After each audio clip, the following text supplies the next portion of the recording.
Good morning, students. We are discussing we are discussing renewable source of energy.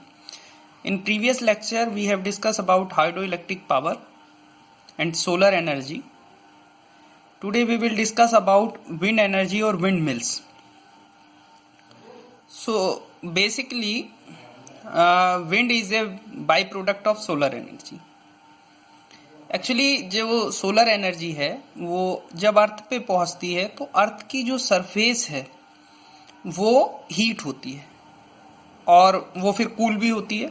तो ये heating और cooling जो अर्थ का सरफेस है ये अनइवन होता है।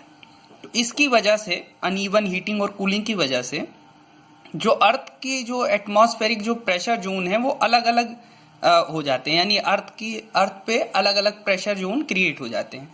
उसकी वजह से एयर का फ्लो होता है हाई प्रेशर से लो प्रेशर की तरफ। तो इस तरह से ये जिसको हम कहते हैं हवा चलती है, उसके पीछे जो बेसिक कंसेप्ट है वो ये है कि जो हीटिंग और कूलिंग हो रही है सोलर एनर्जी की वो अनइवन होती है, असमान होती है। उसकी वजह से जो प्रेशर जोन क्रिएट होते हैं तो एयर का फ्लो होता है from high pressure to low pressure. जो विंड मिल जहां तक बात है तो लगभग 5000 साल पहले जो विंड एनर्जी का जो यूज किया गया है वो बोट बनाने में या नाव बनाने में किया जाता था। उस टाइम आपने वो देखा भी होगा, पुराने ज़माने में जो नाव चलती थी उन पे एक बड़ा सा कपड़े का वो लगा होता था।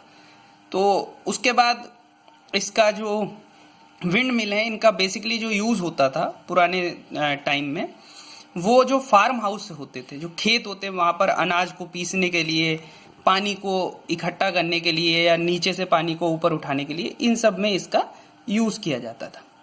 इसमें अब बात करते हैं हम विंड मिल के बारे में। तो विंड मिल बेसिकली जो यूज होती थी मैं आपको बता चुका हूं, फार्म हाउसेज में यूज होती थी। जनरली जो विंड मिल है उसमें एक रोटर होता है जिसपे ब्लेड्स लगे होते हैं। जनरली 3 ब्लेड रोटर होता है और वो एक टावर पे माउंटेड होते हैं। उस रोटर के साथ, उन ब्लेड्स के साथ ही टरबाइन और जनरेटर भी कनेक्ट होते हैं एक हॉरिजेंटल एक्सिस पर। अभी हम बात करेंगे कि ये काम कैसे करता है। उससे पहले हम देख लेते हैं कि ये देखिए, ये डायग्राम दिखाया हुआ है। ये 3 ब्लेड जो विंड मिल है वो इसमें शो की गई है। बेसिकली ये हॉरिजेंटल विंड मिल है। जो विंड मिल है उसको कैटेगराइज किया गया है 2 तरह से, हॉरिजेंटल विंड मिल और वर्टिकल विंड मिल। तो हॉरिजेंटल एक्सिस और वर्टिकल एक्सिस जो विंड मिल है, तो हॉरिजेंटल एक्सिस जो विंड मिल है उसमें जो ब्लेड रोटेट करते हैं वो जो एक्सिस है उनकी ब्लेड रोटेट करने की वो ग्राउंड के पैरेलल होती है, जैसे ऊपर आपको डायग्राम में दिख रहा है। ओके, जबकि जो वर्टिकल एक्सिस विंड मिल है उसमें जो ब्लेड की रोटेटिंग एक्सिस है वो ग्राउंड के परपेंडिकुलर होती है। ये इनके बेसिक डिफरेंस है। ठीक है, ये मैं आपको नोट्स इसके भेज चुका हूं, आप एक बार उनको भी रिवाइज। ये वर्टिकल विंड मिल का एग्जांपल है कि जिसमें ये देखिए इस तरह से ये वर्टिकल एक्सिस पर ही रोटेट करते हैं जो ब्लेड्स हैं।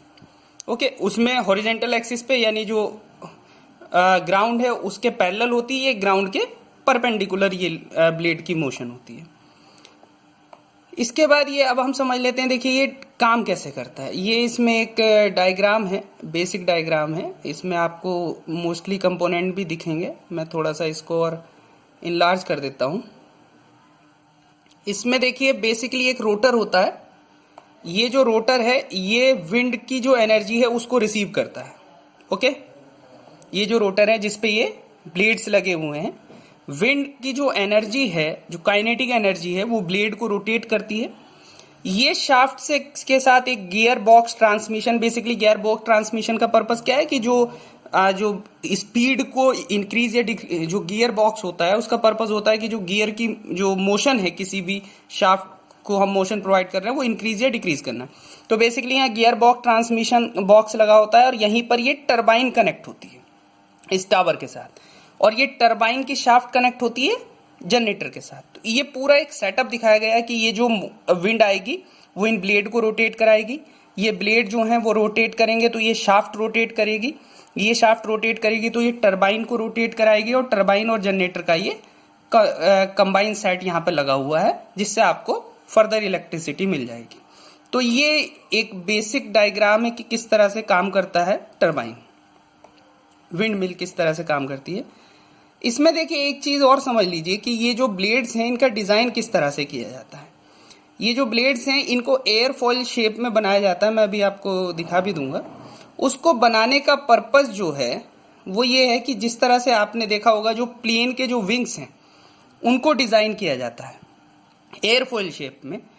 उसकी पर्पस ये है कि आपने बर्नौली थ्योरम में भी पढ़ा है कि इसकी वजह से जो प्रेशर डिफरेंस है वो क्रिएट होता है, यानी जो विंग जो ब्लेड की ऊपर की सरफेस है उस पर प्रेशर अलग होगा, नीचे की जो सरफेस है उस पर प्रेशर अलग होगा। नीचे की जो सरफेस है उस पर प्रेशर ज्यादा होगा तो उससे एक लिफ्ट फोर्स जनरेट होता है, और वो जो लिफ्ट फोर्स है जब वो सेंट्रल एक्सिस पे होता है तो विंड की वो टरबाइन रोटर जो है उसको जो लिफ्ट है वो रोटेशनल मोशन में ट्रांसलेट कर लेता है, यानी कि जितना ज्यादा लिफ्ट होगा उतनी ही ज्यादा रोटेशन आपको मिलेगी। और यही वजह है कि जो लिफ्ट पावर्ड विंड टरबाइन है वो बहुत ज्यादा उनकी रोटेशनल स्पीड होती है। तो ये जो ब्लेड्स हैं टरबाइन के ये हम लोग डिजाइन करते हैं इस चीज को एयरफॉइल सेक्शन के हिसाब से। ओके, इसके अलावा इसमें एक टर्म है वो मैं आपको बता देता हूं, इस tip speed ratio. Tip speed ratio basically ratio है rotational speed of blade to the wind speed, यानी कि जो हमारी ब्लेड की स्पीड है और जो विंड की स्पीड है उसके बीच का रेशियो है। और ये रेशियो जितना ज्यादा होगा उतना ही ज्यादा रोटेशन होगी रोटर की और उतना ही ज्यादा आपको इलेक्ट्रिसिटी जनरेशन मिलेगा। ओके, ये रेशियो 1 से लेके 10 तक हो सकता है। दैट मीन्स कि जो रोटेशनल स्पीड है रोटर की वो 10 टाइम्स हो सकती है स्पीड ऑफ विंड। इसके अलावा इसमें जनरेटर सेक्शन होता है। बेसिकली जनरेटर का पर्पस क्या है कि जो मोशन है टर्निंग मोशन वो टरबाइन के जो विंड ब्लेड्स हैं, विंड टरबाइन के जो ब्लेड्स हैं जो रोटेट कर रहे हैं, जो रोटर रोटेट कर रहा है उसको इलेक्ट्रिसिटी में कन्वर्ट करना है। इसके लिए आपको पता है कि जनरेटर के अंदर एक कॉइल होती है वायर, जिसपे वायर लिपटा होता है, वो रोटेट करती है मैग्नेटिक फील्ड में जिससे कि इलेक्ट्रिसिटी जनरेट होती है। तो इस तरह से ये विंड टरबाइन काम करती है। इसमें थोड़ा सा इसके जो ड्रॉबैक है वो ये है कि ये उन्हीं एरिया में यूज हो सकती है जहां पर विंड की वेलोसिटी अच्छी खासी हो। इंडिया में मोस्टली गुजरात और राजस्थान जो स्टेट्स हैं वहां पर विंड मिल का यूज किया जाता है। दूसरा ये है कि ये अराउंड द ईयर इसमें प्रॉब्लम आ सकती है कि पूरे साल आपको विंड की वो स्पीड ना मिले जो आपको रिक्वायर्ड है। Okay, thank you.